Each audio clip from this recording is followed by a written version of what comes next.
Somaliland waxay ku mahmahdaa walaati nin beed shaayay dalwaxsho qofkii soo joogsan laga waayo soo jiifsa laga helaa marka ceelaliyo heshiiso ayaa reer maar cabaa nabad baa naasal nuuga leh nabad diidaawan turantana mooya intay nabad joogto ayaa nin waliba laba leeyahay cidla waxa la seexdaa adiga cid ku maagayn cuntana waxay macaan tahay adigoo caafimaad qaba soo godobi surikaad martaba sababka sooma soo nabadi sahaydaada oo sidata umma nabad haddaad haysato wax ka maqan ma jiraan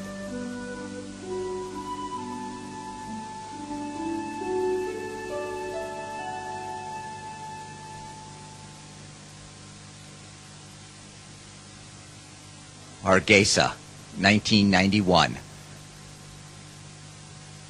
This is what's left after a decade-long civil war between the Somali national movement and the Somali government forces. Hargeisa, 2007. A rapidly growing capital city of close to 500,000 people. The symbol of restored relations between communities affected by war. How were the people of Somaliland, a British protectorate until 1960, able to restore peace and stability? Equally important, how was a common political structure created in the face of such extremely difficult circumstances? This is a film that explores Somaliland's transition from active hostilities and war to peace and relative stability. The SNM was formed in London in April 1981 by a group of Isak intellectuals, professionals, and members of the country's armed forces. The movement established bases in Ethiopia in early 1982. However, it received very little other support from the Ethiopians, who were already backing another major Somali rebel group, the Somali Salvation Democratic Front. As a result, the SNM turned to clan elders and other traditional mechanisms for support. The elders came into this scene as a council the SNM founded. Initially, this wasn't a council for peacemaking. But the SNM rather founded this council as part and parcel of the movement, with the key role of mobilizing fighters, resources, and livestock. It was a council that was directly involved in the struggle.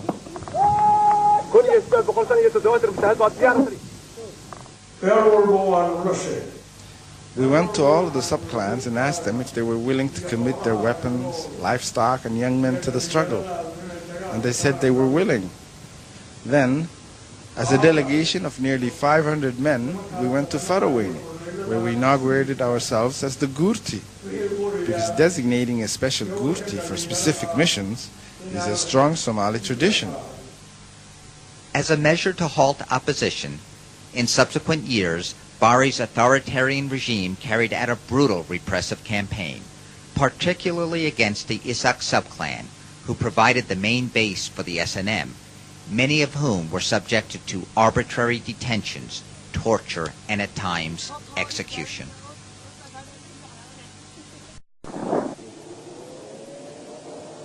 As an armed resistance, the SNM was engaged in guerrilla-style combat against the Somali government forces for 6 years. In early 1988, however, Somalia's Bari and Ethiopia's Mengistu agreed to a peace treaty that was intended to end support for armed resistance on both sides. Therefore, having decided to launch an all-out war on government forces, the SNM invaded major government bases in Hargeisa and Borao.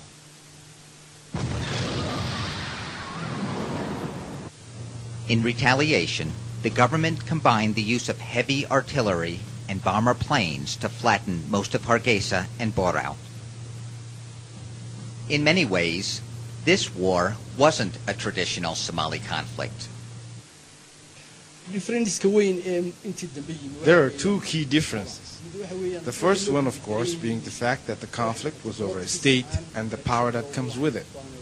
which were both considered as resources by the opposing side, whereas traditionally, natural resources like water and grazing land were mostly the causes of conflict. The second difference is that traditionally, spears, swords, knives, bow and arrows were used by the opposing sides. But in the Somali Civil War, much more destructive weapons were used, of which the AK-47 was the smallest. According to Africa Watch, over a 3-year period, an estimated 50,000 civilians were killed, while another 500,000 were displaced from their homes, with many fleeing to Ethiopia. It wasn't just about the clan. It was really about the use of government power and resources against the interests and well-being of its own people, whereas in the old days, it was more of a clan-on-clan conflict.